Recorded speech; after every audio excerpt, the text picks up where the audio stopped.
So all right students, अब हम बात करेंगे सेडेटिव्स एंड हिप्नोटिक्स की। तो पहली बात तो इसमें जो आपके AKTV एग्जामिनेशन में जो क्वेश्चन आने वाला है वो यही आने वाला है कि classify sedative and hypnotics and write down the mechanism of action of barbiturates या बेंजोडाइजेपिन। मैक्सिमम चांसेस हैं कि आपका क्वेश्चन यही बनने वाला है। तो इसमें हम लोग किस तरीके से इसको पढ़ेंगे, देखिए सेडेटिव और हिप्नोटिक्स में बेसिकली आपका ये क्लासिफिकेशन है। मेनली जो ड्रग हैं इसमें बार्बिट्यूरेट कैटेगरी की हैं और बेंजोडाइजेपिन्स कैटेगरी की हैं। तो क्लासिफिकेशन तो आपको लर्न करना पड़ेगा, याद करना पड़ेगा।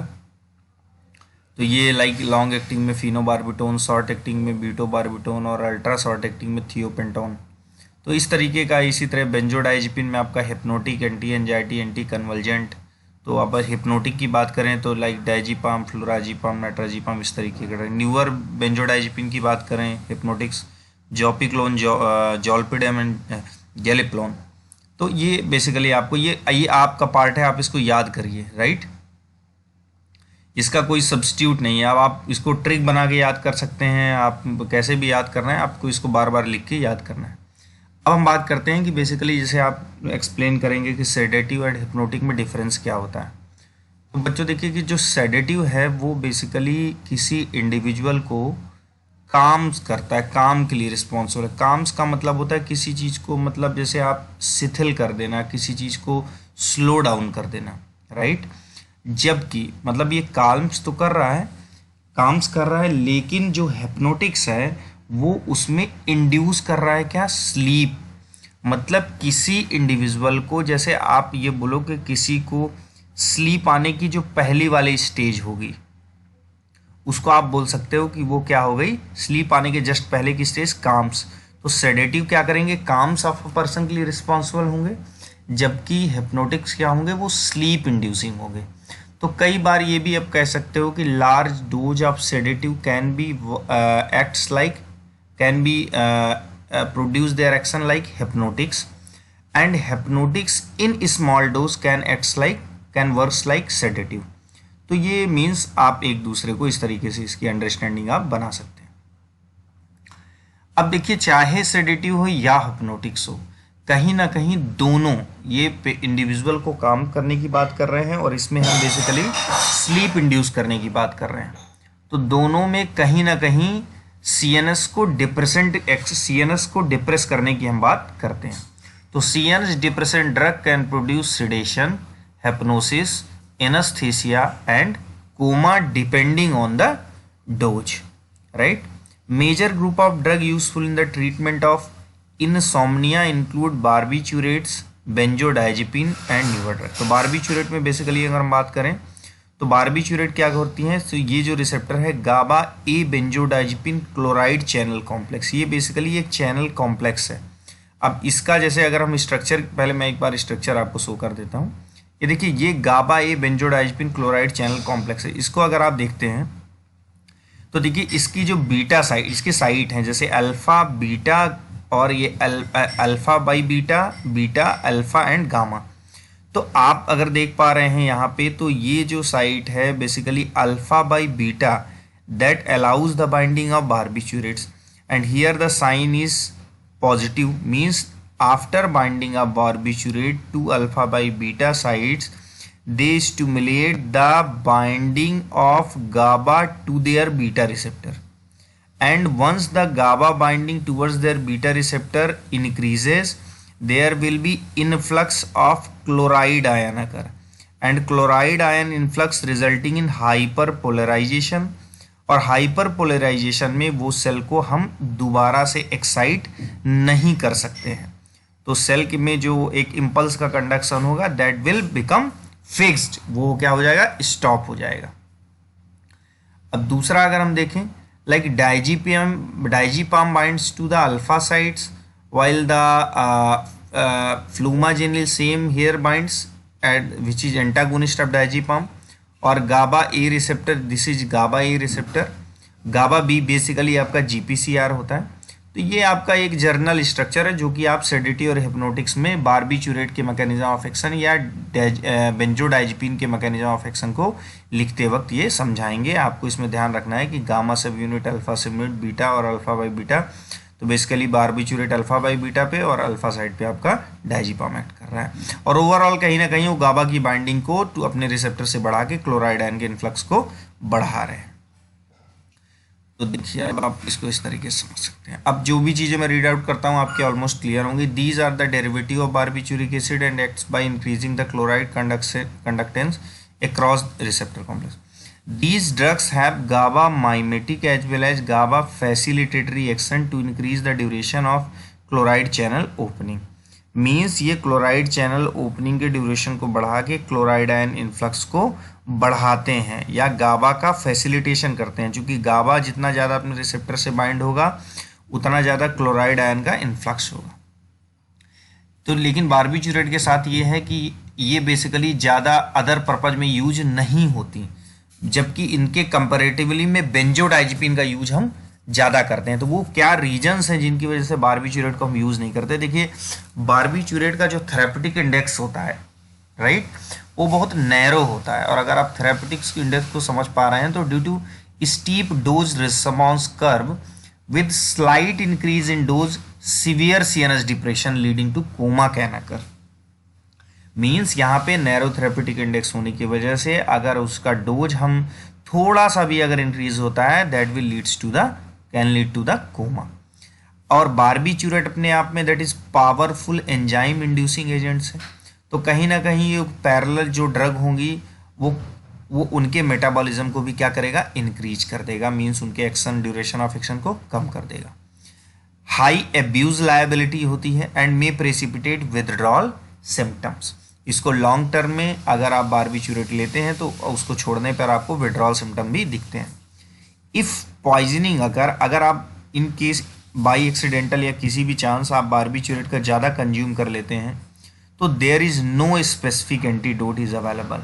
कोई एंटीडोट बारबिचुरेट का अवेलेबल नहीं है। और क्या पॉइंट है, दीज आर, इसको मैंने हाईलाइट किया हुआ है और इस पॉइंट को ज़्यादा मैं फोकस करूंगा क्योंकि बेसिकली आपका ये जो पॉइंट है ये हर जगह कई बार यूज होगा। ये डिजीज़ का नाम यूज होगा इंटरमिटेंट पोरफायरिया, तो आपको यहाँ पे मैं क्लियर कर देता हूँ। तो बारबिचुरेट जो होते हैं बेसिकली कॉन्ट्रा इंडिकेटेड होते हैं इन एक्यूट इंटरमिटेंट पोरफायरिया। अब एक्यूट इंटरमिटेंट पोरफायरिया क्या है, तो बेसिकली जो हीमोग्लोबिन का मेटाबॉलिज्म होता है उसमें डिस्टरबेंस होता है। देखिए because porphyrin synthesis is increased due to induction of DALA synthase, a rate limiting enzyme in porphyrin synthesis by barbiturate। Means barbiturate क्योंकि इनका नेचर क्या है कि पावरफुल एंजाइम इंड्यूसर है, तो ये उस एंजाइम को भी इंड्यूस कर देते हैं जो बेसिकली पोरफायरिन रिंग को बनाने में हीमोग्लोबिन के हेल्प करता है। तो वहां पे इसकी वजह से क्या होगा, जब ज़्यादा पोरफायरिन की सिंथेसिस होगी तो that results in attack and abdominal pain, nausea, vomiting and psychiatric disorder and neurological abnormality. तो एट हाई डोज पे तो ये तो एक्यूट इंटरमिटेंट पोरफायरिया की बात हो गई राइट। अब हम देखते हैं कि हाई डोज पे अगर इसकी पॉइजनिंग होती है that resulting in coma, depressed respiration, hypotension, cardiovascular collapse, barbiturate blisters. It is treated by gastric lavage. Symptomatic treatment is with forced alkaline diuresis, क्योंकि बारबिचुरिक एसिड अपने आप में एक एसिड है, तो जब आप फोर्स्ड इसका एल्कलाइन डायूरेसिस कराएंगे राइट, तो एल्कलाइन डायूरेसिस से वो क्या होगा, आयोनाइज्ड होगा, और आयोनाइजेशन होने की वजह से पोलर फॉर्म में वो यूरिन से क्या होगा, एक्सक्रीट होगा। तो मीन्स आप मीडियम चेंज करते हैं बाय इंड्यूसिंग, लाइक आप सोडियम बाइकार्बोनेट देते हैं जो कि बेसिक नेचर का होता है, और उसका क्या होगा, रिमूवल वहाँ पे ज़्यादा होगा क्योंकि अपोजिट इफेक्ट होगा। ड्रग खुद में एसिडिक है बारबिचुरेट, और जबकि आपने क्या किया, एल्कलाइन डायूरेसिस को प्रमोट करा है। Haemodialysis can also be done, ये इसलिए कहा गया है क्योंकि जब इसका एंटीडोट अवेलेबल नहीं है, और बेसिकली ये क्या करते हैं, ये हाईली प्लाज्मा प्रोटीन बाइंड भी होती हैं। तो हाईली प्लाज्मा प्रोटीन बाइंड होने की वजह से हम इसके सोल्यूशन में कई बार क्या करते हैं, हीमोडायलिसिस राइट। तो ये एक पार्ट है जिसकी वजह से हम बारबिचुरेट को लेस यूटिलाइज करते हैं इन कंपैरिजन टू बेंजोडाइजिपिन। अब हम देखते हैं कि बेंजोडाइजिपिन का बेसिकली क्या मैकेनिज्म ऑफ एक्शन है। तो तो these drug act by GABA facilitatory action, जैसा कि बारबिचुरेट था. These also possess anxiolytic, anti convulsant and skeletal muscle relaxant properties. Benzodiazepine are preferred over barbiturate as hypnotics drug due to several reason. अब कौन से ऐसे reason हैं जिन पे बेंजोडाइजपिन ज़्यादा यूज़ में आती है या बेंजोडाइजपिन ज़्यादा इफेक्टिव है, वो ज़्यादा सेफ है? तो बेसिकली देखिए, बेंजोडाइजपिन का जो डोज रिस्पॉन्स कर्व होता है दैट इज़ फ्लैट होता है. मीन्स अगर हम कई बार बेंजोडाइजपिन की हाई थेरेप्यूटिक इंडेक्स होने की वजह से उसका हाई डोज ही रिक्वायर्ड होगा जो कि कोमा प्रोड्यूस करेगा, जबकि बारबिचुरेट में ऐसा नहीं था. बारबिचुरेट का थेरेप्यूटिक इंडेक्स क्या था? बहुत नैरो. अब थेरेप्यूटिक इंडेक्स को आपको मैं ऑलरेडी डिस्कस कर चुका हूँ. These cause less hangover and less distortion of sleep architecture. Sleep architecture में ये बेसिकली क्या करते हैं? लेस डिस्टॉर्शन करते हैं.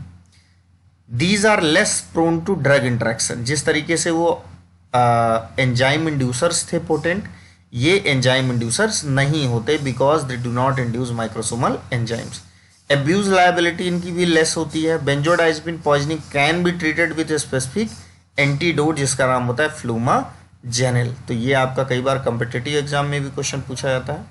And diazepam can produce analgesia whereas barbiturate में इवन काज हाइपर एल्जेसिया. तो ये बहुत ही इंपॉर्टेंट पॉइंट है कि डाइजीपाम को कई बार हम दर्द निवारक एनाल्जेसिया के रूप में यूज़ करते हैं, जबकि बारबिचुरेट का अपना आप इफेक्ट ये होता है कि वो एनाल्जेसिक सेंसिटिविटी को एनाल्जेसिक नहीं, एल्जेसिक सेंसिटिविटी को बढ़ा देते हैं.